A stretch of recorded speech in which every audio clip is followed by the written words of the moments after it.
During the first century, the persecuted Christian church risked their lives as they ventured into areas where few others would go to care for the infirm, diseased, and dying. This helped spread the gospel across the Roman Empire. Today, the 21st century church is responding once again in a very dark hour. In the Democratic Republic of Congo right now, there's violence, there's pillaging of the natural resources. Often things are sold on the black market. So the area we're in, Beni, Kivu, in the Great Lakes region of Africa there, Congo, there's people coming from Rwanda, Uganda, there's people coming, the government forces of Congo coming to create order there. So one of the things that's going on right now there are people being killed over political issues, trying to deal with the issues associated with who's in power and who's going to be in power and who's going to control the resources, the natural resources that you find in that region. The other thing that's complicating things, and that's the overarching issue in Congo. Ebola has taken hold in the Democratic Republic of Congo. Ebola is back. The Democratic Republic of Congo is now dealing with the second largest outbreak ever. And it's a horrific catastrophe that's going on there right now. And at this point, there's a little over 1,600 cases, not cases, deaths that have been reported. And there's over 2,000 cases that have been identified. And it's just an ongoing crisis, and things are not under control, and it's a very unstable environment. But it's the kind of thing where once you get this disease, essentially your tissue starts to break down and you begin to bleed out through many different orifices. And it's not the kind of thing that's pretty, and it's not the kind of thing that you survive.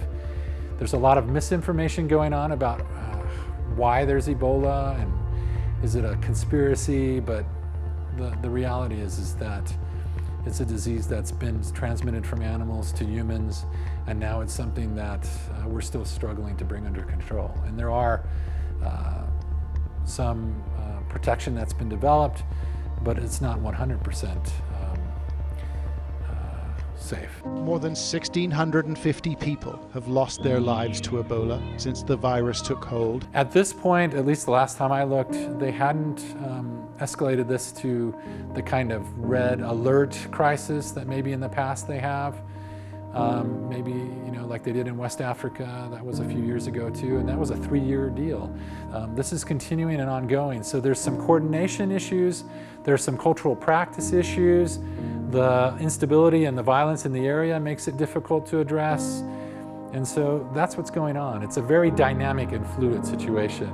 In 2016, World Challenge began working with Pastor Noah and a small body of believers in Beni, Congo, to offer biblical training alongside lessons on sustainable agriculture and basic health and hygiene practices.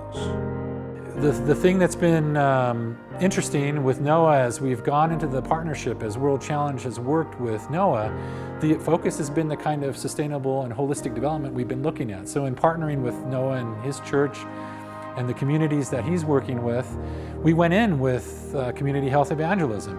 Community Health Evangelism is a discipleship training program that delivers the gospel, teaches basic health and sanitation practices, and offers lessons on developing sustainable economic efforts to lift entire communities out of generational poverty. Noah and his team have begun to do sessions with people and to be able to help them build water stations and to help them learn healthy practices to avoid contracting the disease, to deal with those cultural issues, or to deal with the misunderstandings about Ebola, and to try to avoid and prevent. So that's what's exciting is in the midst of a really serious situation where people are dying, and it's not an easy situation.